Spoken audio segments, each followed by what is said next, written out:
ಇನ್ನು ಅವರೆಲ್ಲ ಸ್ಯಾಂಡಲ್ವುಡ್ನಲ್ಲಿ ಸ್ಟ್ಯಾಂಡ್ ಆಗಬೇಕು ಅಂತ ಅಂದ್ಕೊಂಡವರು. ಶಾರ್ಟ್ ಮೂವೀಸ್ಗಳು, ಈವೆಂಟ್ಗಳನ್ನು ಮಾಡಿ OTTಗೆ ಸಿನಿಮಾ ಮಾಡೋ ಹಂತಕ್ಕೂ ಕೂಡ ಬಂದಿದ್ದಂಥವರು.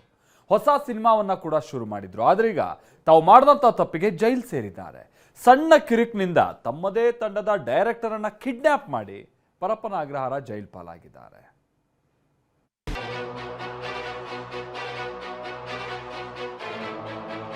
ಫೋಟೋದಲ್ಲಿರುವ ಈತನ ಹೆಸರು ಅನೀಶ್, ಸ್ಯಾಂಡಲ್ವುಡ್ನ ನಿರ್ದೇಶಕ. ಈತನನ್ನ ಕಿಡ್ನಾಪ್ ಮಾಡಿದ ಸ್ಯಾಂಡಲ್ವುಡ್ ಗ್ಯಾಂಗ್ ಒಂದು ಇದೀಗ ಜೈಲು ಪಾಲಾಗಿದೆ.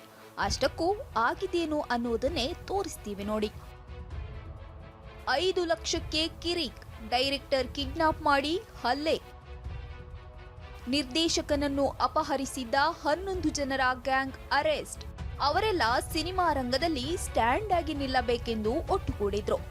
ಸಿನಿಮಾ ನಿರ್ದೇಶಕ ಅನೀಶ್ಗೆ ನಟಿ ಐಶ್ವರ್ಯ ಸೇರಿದಂತೆ ಒಂದು ಟೀಮ್ ರೆಡಿಯಾಗಿತ್ತು. ಜೀವನದ ಭಾಷೆ ಅನ್ನೋ ಸಿನಿಮಾ ನಿರ್ದೇಶನಕ್ಕೂ ತಂಡ ಸಜ್ಜಾಗಿತ್ತು. ಎಲ್ಲರ ಕನಸು ಒಂದೇ ಆಗಿದ್ದರಿಂದ ಕೈ ಜೋಡಿಸಿದ್ರು. ನಿರ್ದೇಶಕ ಅನೀಶ್ಗೆ ನಟಿ ಐಶ್ವರ್ಯ, ಇವೆಂಟ್ ಮಾಡಿಸುತ್ತಿದ್ದ ಆಶೀರ್ವಾದ್ ಎಂಬವರು ಸೇರಿ 11 ಜನರ ತಂಡ ಕೈ ಜೋಡಿಸಿತ್ತು.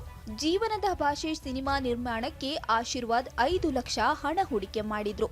ಆಕ್ಟಿಂಗ್ ಇಷ್ಟ ಅಂತ ಹೂಡಿಕೆ ಅಷ್ಟೇ ಅಲ್ಲದೆ ತನಗೆ ಪಾತ್ರ ಕೊಡಬೇಕು ಅಂತ ಆಶೀರ್ವಾದ್ ತಿಳಿಸಿದ್ದ. ಸಿನಿಮಾವನ್ನ OTTಗೆ ರಿಲೀಸ್ ಮಾಡಬೇಕು ಅಂತ ಪ್ಲಾನ್ ಮಾಡಿದ್ರು. ಆದ್ರೆ ಇದ್ದಕ್ಕಿದ್ದಂತೆ ಸಿನಿಮಾ ಸ್ಟಾಪ್ ಆಗಿತ್ತು. ಅಲ್ಲಿಂದಲೇ ಎಲ್ಲರ ಮಧ್ಯೆ ಕಿರಿಕ್ ಶುರುವಾಗಿತ್ತು.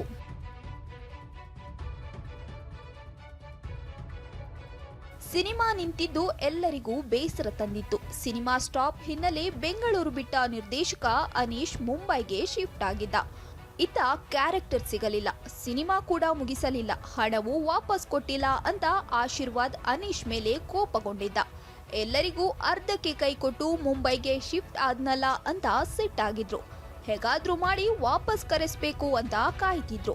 ಇದೇ ಟೈಮ್ಗೆ ನಟಿ ಐಶ್ವರ್ಯಗೆ ಕಾಲ್ ಮಾಡಿದ್ದ ಅನೀಶ್, ನನ್ನದೊಂದು ಕಾರಿದೆ, ಸೇಲ್ ಮಾಡಬೇಕು ಅಂತ ಹೇಳಿದ್ದ. ಈ ವಿಚಾರ ಎಲ್ಲರಿಗೂ ಮುಟ್ಟಿತ್ತು. ಇದೇ ಟೈಮು ಅಂತ ಎಲ್ಲರೂ ಸೇರಿ ಪ್ಲಾನ್ ಮಾಡಿದ್ರು. ಐಶ್ವರ್ಯ ಮೂಲಕ ಅನೀಶ್ಗೆ ಕರೆ ಮಾಡಿಸಿ ಕಾರು ಮಾರಾಟ ಮಾಡಿಸೋದಾಗಿ ಬೆಂಗಳೂರಿಗೆ ಕರೆಸಿದ್ರು. ಕಳೆದ 9ನೇ ತಾರೀಕು ಆಡುಗೋಡಿ ಠಾಣೆ ವ್ಯಾಪ್ತಿಯ ಒಂದು ಜಾಗಕ್ಕೆ ಕರೆಸಿದ್ದ ಆರೋಪಿಗಳು ಆತನನ್ನ ಕಿಡ್ನಾಪ್ ಮಾಡಿದ್ರು. ಗರಾಜ್ ಕರ್ಕೊಂಡು ಹೋಗ್ತಾರೆ. ಗರಾಜ್ ಕರ್ಕೊಂಡು ಹೋಗೋ ದಾರಿಯಲ್ಲಿ ಬೇರೆ ಕಡೆ ಕರ್ಕೊಂಡು ಹೋಗಿ ಅವ್ರಿಗೆ ಕೈಕಾಲು ಏಟ್ ಮಾಡ್ತಾರೆ. ಅದೇ ಸಮಯದಲ್ಲಿ ಅವ್ರಿಗೇನು ಗೋಲ್ಡ್ ಜ್ಯುವೆಲ್ರಿ ಏನಿತ್ತೋ, ಅವ್ರ ಹತ್ರ ದುಡ್ಡು ಏನಿತ್ತೋ ಅದನ್ನು ಕಿತ್ಕೊಳ್ತಾರೆ. ಮತ್ತು ಅದನ್ನು ಅಲ್ಲಿಂದ ಹೊಡ್ಕೊಂಡು ಇನ್ನೊಂದು ಕಡೆ ಈ ಸಿಟಿ ಔಟ್ಸ್ಕರ್ಟ್ಸಲ್ಲಿ ಕರ್ಕೊಂಡು ಹೋಗಿ ಅಲ್ಲಿನೂ ಸಹ ಇನ್ನೊಂದು 3 ಜನ ಸೇರಿ ಹೊಡಿತಾರೆ. ಇವರು ಏನು ಅಕ್ಯೂಸ್ ಮತ್ತು ಏನು ವಿಕ್ಟಿಮ್ ಇದ್ದಾರೆ, ಇವ್ರು ಹಿಂದೆ ಪರಿಚಯ ಇದ್ದವ್ರನ್ನೇ, ಅವರೆಲ್ಲ ಒಬ್ರಿಗೊಬ್ರು ಪರಿಚಯ ಇದ್ದವ್ರನ್ನೇ. ಮತ್ತು ದುಡ್ಡು ಹಣ ವಿಚಾರದಲ್ಲಿ ಅವರಿಬ್ಬರಿಗೂ ಗಲಾಟೆ ಆಯಿತು. ಕಾರಿನಲ್ಲಿ ಅನೀಶ್ನ ಕಿಡ್ನಾಪ್ ಮಾಡಿದ್ದ ಗ್ಯಾಂಗ್ ಸೀದಾ ಬೆಂಗಳೂರಿನ ಹೊರವಲಯಕ್ಕೆ ಕರೆದೊಯ್ದು ರೂಮ್ನಲ್ಲಿ ಕೂಡಿ ಹಾಕಿ ಹಲ್ಲೆಗೈದಿದ್ರು. ಹಾಕಿ ಸ್ಟಿಕ್, ಕ್ರಿಕೆಟ್ ಸ್ಟಂಪ್ನಿಂದ ಅಟ್ಯಾಕ್ ಮಾಡಿ ಅನೀಶ್ ಮೈ ಮೇಲಿದ್ದ ಚಿನ್ನಾಭರಣ ಹಾಗೂ ಹಣ ದೋಚಿದ್ರು. ಆ ಬಳಿಕ ಮತ್ತೆ ಕಾರಿಗೆ ಹತ್ತಿಸಿ ತುಮಕೂರಿನ ಮಧುಗಿರಿ ಬೆಟ್ಟದ ಬಳಿ ಖಾಲಿ ಜಾಗವೊಂದಕ್ಕೆ ಕರೆದೊಯ್ದು ಮತ್ತೆ ಹಲ್ಲೆ ಮಾಡಿ ಬಿಟ್ಟು ಹೋಗಿದ್ರು. ನಂತರ ಗಾಯಗೊಂಡು ಆಸ್ಪತ್ರೆಗೆ ದಾಖಲಾಗಿದ್ದ ಅನೀಶ್ನನ್ನ ವೈದ್ಯರು ಪ್ರಶ್ನೆ ಮಾಡಿದಾಗ ವಿಚಾರ ಬೆಳಕಿಗೆ ಬಂದಿದೆ. ಕೂಡಲೇ ಡಾಕ್ಟರ್ ಆಡುಗೋಡಿ ಠಾಣೆಗೆ ಮಾಹಿತಿ ನೀಡಿದ್ದಾರೆ.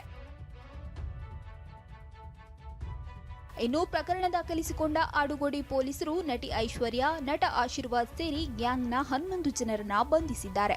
ಕೃತ್ಯಕ್ಕೆ ಬಳಸಿದ್ದ ಸ್ಟಿಕ್ಗಳು, ಕಾರು, ದೋಚಿದ್ದ ಹಣ ಮತ್ತು ಚಿನ್ನಾಭರಣ ರಿಕವರಿ ಮಾಡಿ ಜೈಲಿಗಟ್ಟಿದ್ದಾರೆ. ಸದ್ಯ ತನಿಖೆ ಮುಂದುವರೆದಿದ್ದು ಆರೋಪಿಗಳ ಬಗ್ಗೆ ಹೆಚ್ಚಿನ ತನಿಖೆ ನಡೆಸಲಾಗುತ್ತಿದೆ. ಪ್ರಜ್ವಲ್, TV9 ಬೆಂಗಳೂರು.